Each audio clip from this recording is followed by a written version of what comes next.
Darrell Houston. He's the man Chief Investigator Ron Regan helped get out of jail. Houston was in prison for a crime he did not commit. Today, there are new developments in his fight for restitution. Houston has been working at a car wash as he tries to put his life back together following his wrongful imprisonment. Now he is in another legal fight, the fight to get money for the years he spent in a prison cell. Chief Investigator Ron Regan is here with an update. Here's Ron. Well, you might remember Darrell Houston spent 16 years in prison for the murder of a convenience store clerk.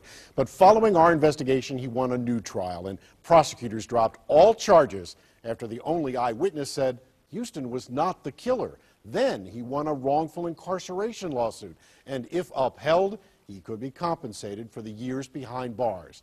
But this morning, his fight to uphold that ruling played out in a Cleveland appeals court. Prosecutors are trying to overturn that wrongful incarceration ruling. But Houston's attorneys told the three-judge panel all prosecutors are really doing is retrying the case of an innocent man. When the trial court vacated and granted a new trial, it vacated everything. The murder conviction, the robbery conviction, the weapons charge, everything. And as this court has said, that made it a nullity. And as a factual matter, Mr. Houston was offered, as set forth in his affidavit, plea deals from the prosecution prior to the last retrial. And he rejected them all. This man spent 16 years in jail, in the penitentiary, and he was offered a chance to get out of it by pleading to something low, time served, out the door. And he refused. He went through a fourth trial.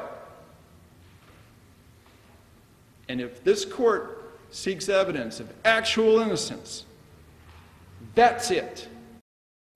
But prosecutors argued that Houston's wrongful incarceration ruling was legally flawed and that the appeals court should not rule until similar cases currently before the Ohio Supreme Court are decided. All three judges on that panel were highly engaged and intently followed all of the arguments. I'll let you know what happens next. I'm Chief Investigator Ron Regan.